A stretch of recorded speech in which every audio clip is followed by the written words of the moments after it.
So for acceleration of point D, these were the two components of angular acceleration and plus linear acceleration, right?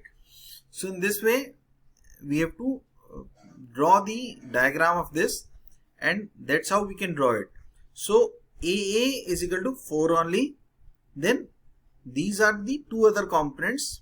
One will be the 90 degree to this line DA, and another will be towards DA only, right? So the 90 towards 90 degree will be R alpha, and towards DA will be centripetal acceleration, that is velocity of D with respect to A whole square upon R. Okay.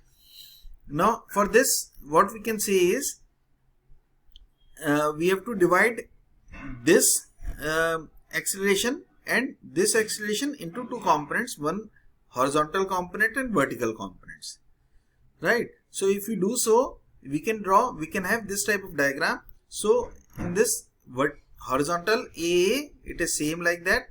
Then R into alpha, that is 0.6 into 4, that is 2.4 into cos 60. Okay. Then vertical downward 2.4 into sin 60.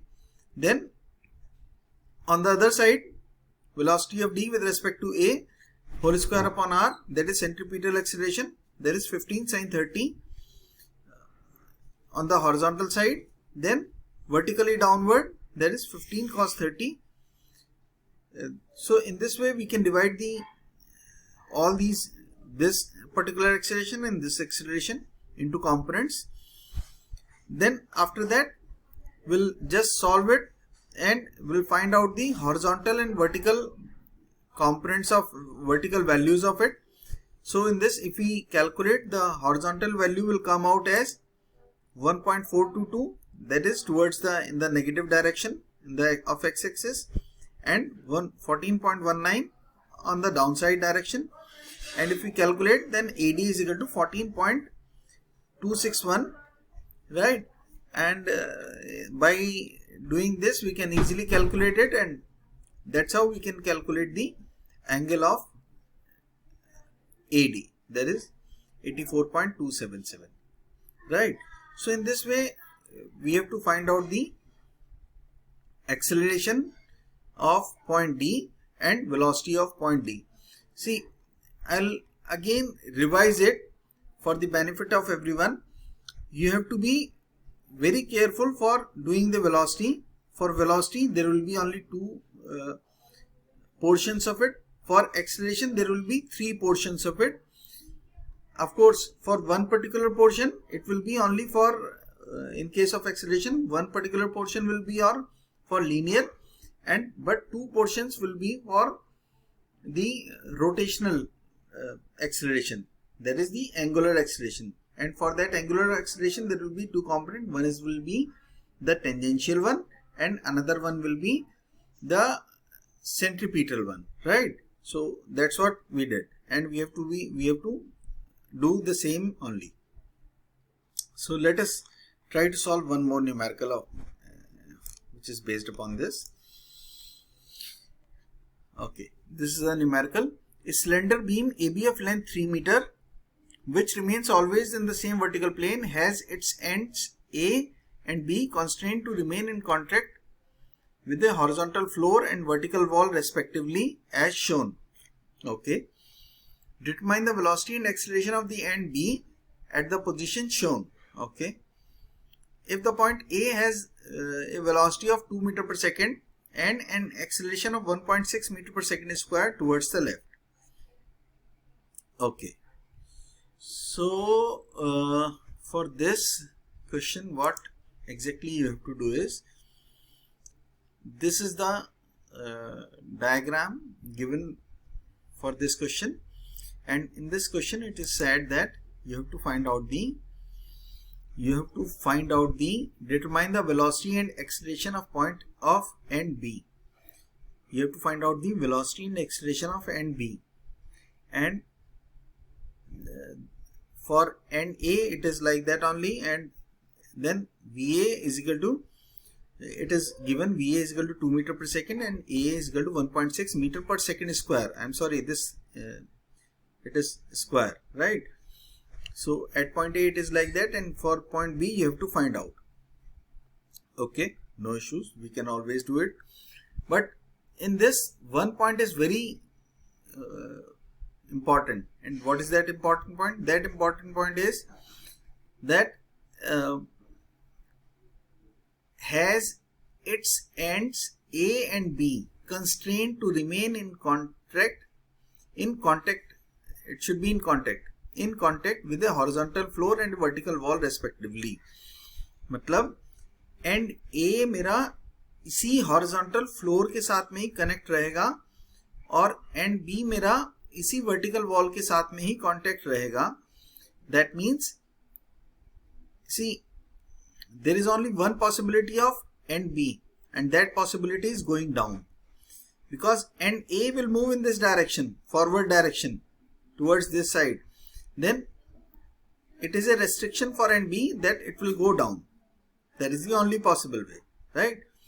So if we do so, then we'll find out the velocity of point B.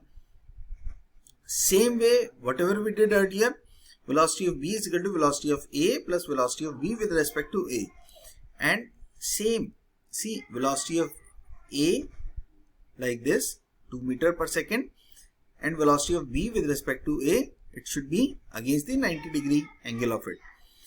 And one point is very clear to me, that in this the constraint is given that it will go down, it will go downward.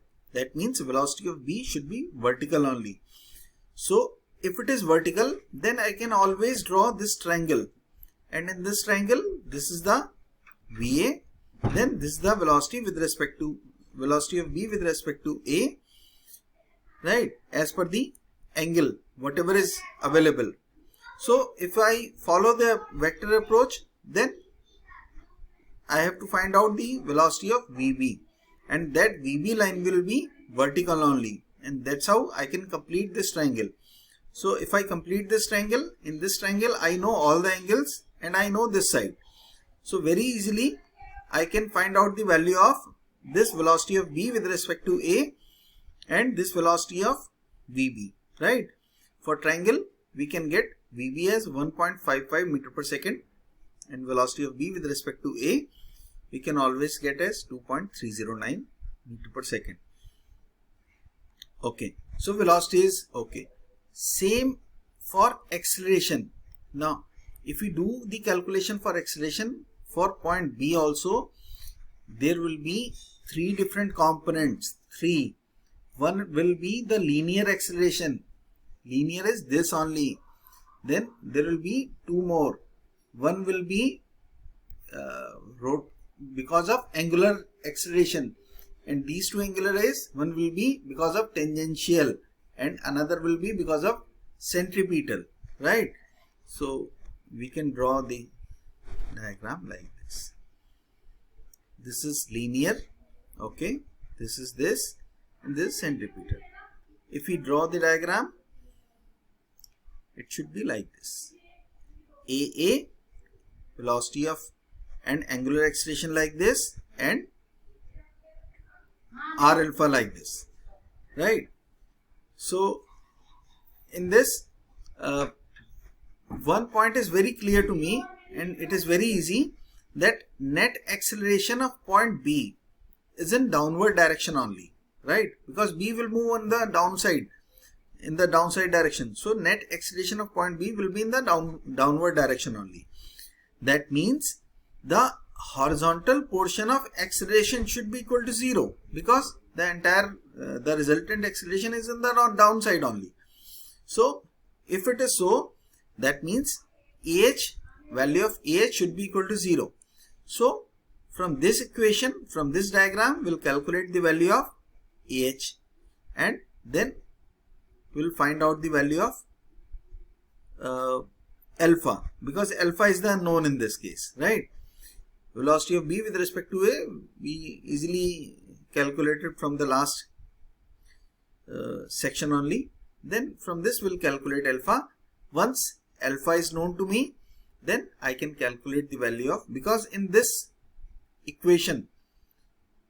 I was knowing the value of A, I was knowing the value of velocity of B with respect to A, but I was not knowing the value of alpha, and alpha I got from this equation only, and from that we can calculate the acceleration of V as 2.976 meter per second square, right?